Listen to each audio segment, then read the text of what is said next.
Welcome to Dr. Al Looks at Photos. That title and name actually belongs to Alvin Turner. I've used the doctor because my consultant tells me it might lend some credibility to what I have to say, although it will discredit me among my academic peers.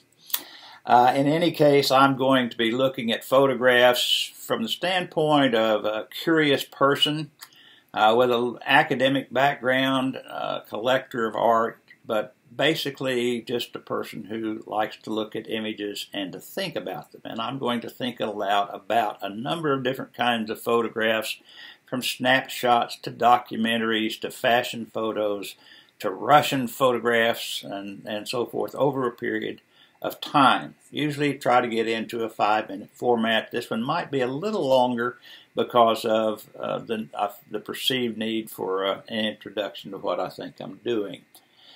So today let's look at a photograph, and the one that I want to call your attention to is the one here, which is almost surely a wedding scene, circa 1930, based upon the make and model of the car in the background, which we could not firmly establish, but circa 1930 is not going to miss it too much.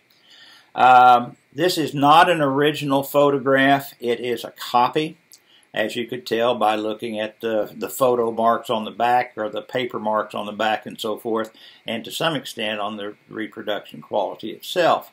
But I bought it because I thought it was incredibly curious, and so I'll start with the kinds of things I'm curious about. First of all, I'm curious about where and the people involved in this. There's a possibility this could be European, based upon the architecture of the buildings behind the wedding scene, or behind the house featured in the wedding scene. I tend to think, though, it is American, although probably an ethnic people, perhaps probably Northern European, Swedish, whatever else. I got the photograph in Wisconsin, which was an area of concentrated Swedish population. The more curious is the question of who is who. And the real question in my mind centers upon the man to the right of the bride. I think she's pretty clearly identified, the lady in the wedding dress with the bundle of flowers. But then the guy to her right, is that her father? If so, where's the groom? The groom could presumably be taking the photograph, but I think we would expect him to be in the picture. And I think that, in fact, this is him.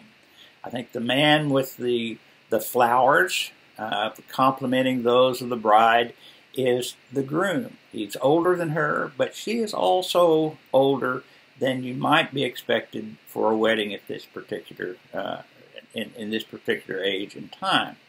And on the other hand, then you do have the mother, who is offers another set of questions for the curious. Is she on her way to work? Or is she on her way home from work? And then notice this peculiar detail. She has a little rose in her lapel, of some kind of a rose or something to that effect.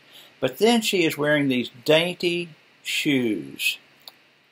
That strikes me as easily the most curious thing in the photograph, except possibly the pants of the one that we are presuming is the groom. Notice that patchwork.